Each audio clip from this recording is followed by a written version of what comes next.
And Candace, do you have an update for us? Absolutely. So just a few things for you. Greg's going to go over class schedule, and we do have a Facebook ads class coming up this Friday at 11 o'clock that I'm excited to have you guys join us for. With that though, in order to get the most out of the class, there is a little prep work that should be done ahead of time. Just making sure you have, Facebook business page, you've accepted terms of use, little prep work in your profile. So I'm going to put a little link in the chat that's going to have just kind of the get started, so that when we do our class on Friday, we can go through going over the listing agreement. So any questions, anything you might have going on, or if you're actually experiencing something in your current business where you're trying to get some listings, or you currently have a listing and have a question, this is the place to come at 1 o'clock this Thursday. Now we are focusing on getting more listings. So if you want more listings, you definitely want to join us at 9 o'clock on Tuesday. I have a buyer that's looking for an investment property in San Luis Obispo, preferably a 4-bedroom, somewhere between 1.2 to 1.5 in that range. So he doesn't live in the area, but his kids go to school here. So he's looking for something near Cal Poly. Okay, awesome. And Mark, please put those details in the chat so people can see that as well. Thank you. Anyone else have a buyer need or a listing that's coming up you'd like to share?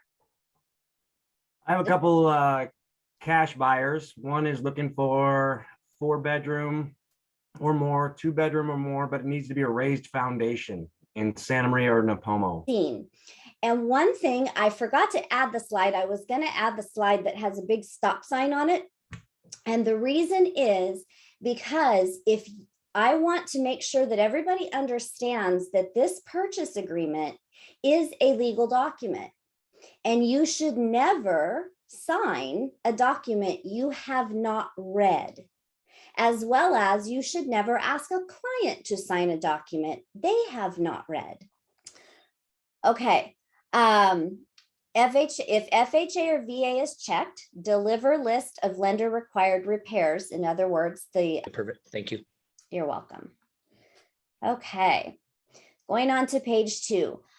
This is seller credit, if any. So this is not very common right now, but there was a time when it was, when we were asking sellers to pay for closing costs. This is where that would go. Additional financing terms. This is where you would write in specifically your closing costs. For instance, again, this is not common right now, but if you were asking for closing costs, you would need to check with your lender to see what to be in. Okay. Assignment request, letter K, 17 days after acceptance. This could be something like buyers are changing the way that they're taking title. It could be, they're putting it into a trust or something like that, but the offer was written with just their names. Okay, contingencies. This is a little bit of a change, some of it anyway, to what we've seen before. Most of it is the same, but you'll notice that everything, including your loan contingency, is now automatically 17 days. So if you need to shorten or lengthen, you would have to write that in. And Martin, let me ask you right now, are you seeing the 17 days to be a problem, or should they still be writing in 21 or something else? Instead of increasing, I personally would like it to be increased, but if you're shortening it, let your lenders know as to what dates. I'm seeing contracts now showing 10 days and 14 days, which is cutting things very tight. That is very tight. Thank you for that. Okay, and then of course, if it's no loan contingency, that would be an all cash offer. I would be very, very, very careful about checking this box unless you have verified with the lender, because we want to make sure that you're always protecting your buyer's best interest. Contingency. One thing I love, and we're going to talk about it when we get down to the paragraphs, that this new purchase agreement has clarified any ambiguity that people had about what this meant. So we'll talk about that in a few minutes. But one thing that everyone needs to understand is that if it is a FHA or a VA, you cannot remove the appraisal contingency. And even if you check this box, it will be as if it's not checked. And that's just the way it is for FHA and VA. Okay. So your inspections, any of those things are still 17 days, pays, hero liens, all of those things. 17 days, just as before. So be very careful about removing contingencies for your buyers without knowing what's going on. Okay. Here, if the sale of buyer's property, if it's going to be contingent upon your seller selling their property in order to buy, you'd have to check this box. And again, your proper form would pop up to attach with this. Any questions on this section? Okay, moving right along. So possession, time of possession. I love this. This is new and this is awesome. Stay in the home after close of escrow, 29 days or fewer, or 30 days or more, depending which box you check will depend on which form that it populates. Either a seller in possession or a residential lease agreement, because anything beyond 29 days requires a lease agreement. Home control devices, potted trees and shrubs. They've gotten far more detailed. And so these are things that if your buyer's looking at a property and they want those items to stay, you need to make sure and check these boxes. A roof inspection, a septic, something like that. If the buyer is paying for it and planning to do it, there is no need to put it on the purchase agreement. We mentioned that earlier in the meeting today. It's a limiting belief that you won't get an offer accepted. If your offer is great and Central Coast Escrow is written in, a lot of times they're not going to counter that. They don't lose their ability to purchase it if they waive it. This is just telling escrow that they don't need to worry about this right now. If you know the buyer wants it and is going to pay for it, then go ahead and check buyer, because then escrow knows who to bill that to. But buyer can call escrow during that time period and let them know. You're going to want to put the cost not to exceed here. So look at which one you're using and see how much it is. Please make sure that you're looking at the right price, because you should always be getting the upgraded and then know is there a pool or a spa that you're including? Is there anything else that needs to be included? So make sure that you're getting the right price here. Okay. And then somebody asked earlier, where would we write that in about the appraisal? And it would be right here. This is other terms. So this is where you would write things like an appraisal gap. They don't have to be countersigned. They can have two separate sets that are signed by each party, and yet it's unnecessary. So most of the time, the listing agent is providing that as a disclosure. So as a buyer's agent, you do not need to be providing this document when you write your offer. Okay, that was particularly a pet peeve when we had to initial the bottom of 14 pages. Okay. So buyer's loan status, C3 here, buyer authorizes seller and seller's authorized agent to contact buyer's lender to determine the status of any buyer's loan specified in paragraph 3E or any alternate loan buyer pursues, whether or not a contingency to this agreement. If the contact information for buyer's lender is different from that provided under the terms of paragraph 6B, buyer shall deliver the updated contact information within 1 day of seller's request. So it used to be, we always told people don't reach out to the lender, reach out to the list agent because, or I'm sorry, reach out to the buyer's agent for him. And they decide they'd rather have that program. The buyer can pursue that. He doesn't, and the seller can agree to let him do that, but the seller does not have to. So the buyer will have to close with the stated conventional 10% financing unless they can close with their new loan at the same time and not hold anything up. Does that make sense? That makes total sense. Yeah. Okay. Condition of property. Moving on. I love that this is here. All debris and personal property not included in the sale shall be removed by close of escrow at the time of possession is delivered to the buyer, if not at the same date or by. If items are not removed when possession is delivered to buyer, all items shall be deemed abandoned. Buyer, after first delivering to seller written notice to remove the items within 3 days, may pay to have such items removed or disposed of and may bring legal action as per this agreement to receive reasonable costs from sellers.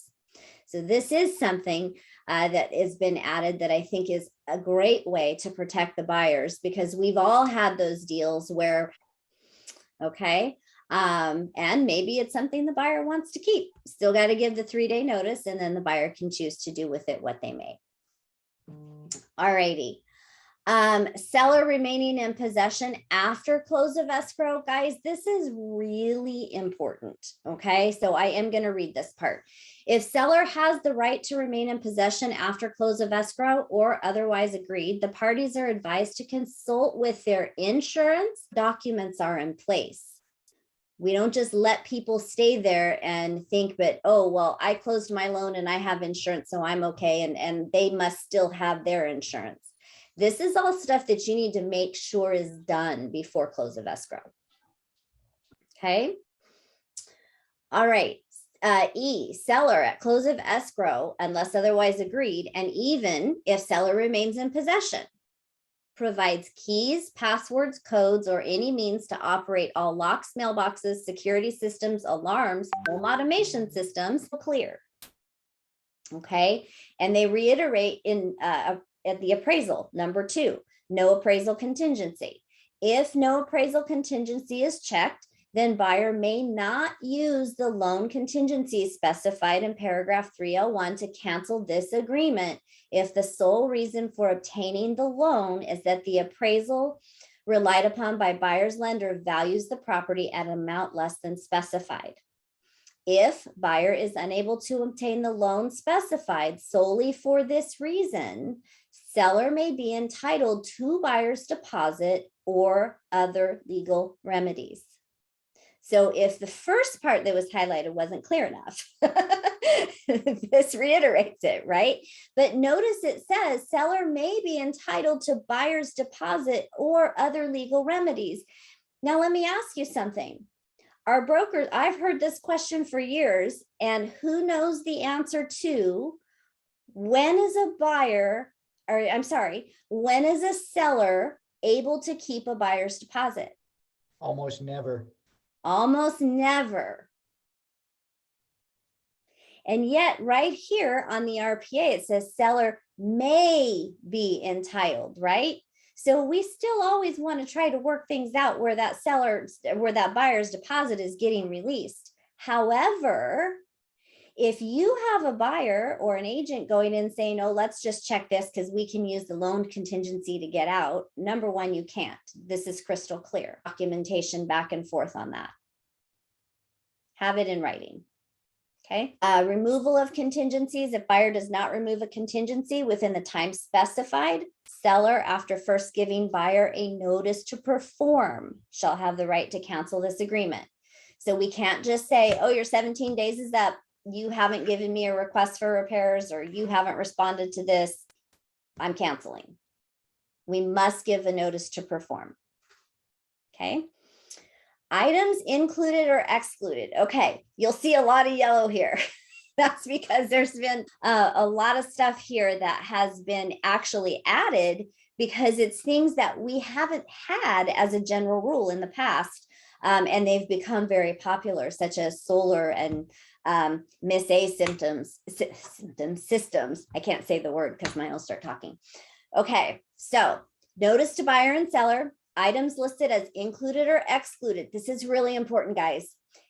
In the MLS, any flyers, marketing, or disclosures are not included in the purchase price or excluded from the sale unless specified in this paragraph or paragraph 3P. Remember where we checked the box and wrote it in the sale.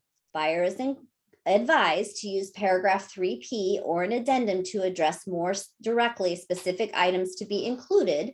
Seller is advised to use a counteroffer to address more directly any items to be excluded. So it is really important, guys, that we understand what this purchase agreement says is included. Because a lot of what's included in here, sellers don't think is included when they go to move. And being on here, I'm going to use lending, right? We could be really familiar with many loan programs because we've used them often with clients. And tomorrow, one of those programs may change drastically, and we could have advised our client on it because we know that about the program and hadn't heard of the change yet, right? So we want to stay in our own lane. When we have lender questions, when buyers want to know details of programs, they need to be referred to the lender for those answers, because they do a great job of keeping us up to date and can't keep us up to the minute to date with every little detail that changes, right? So we all need to stay in our lane, and we need to advise our clients to do their due diligence. That people get nervous. Absolutely. Absolutely. Thank you. And we're almost done here. Scope of duty, brokers and agents. I just want to point out here, buyer and seller acknowledge and agree that agent does not decide what price buyer should pay or seller should accept, does not guarantee condition of property, does not guarantee performance, adequacy, completeness of inspection, services, products, or repairs provided or made by sellers or others, does not have an obligation to conduct an inspection of common areas off-site of the property,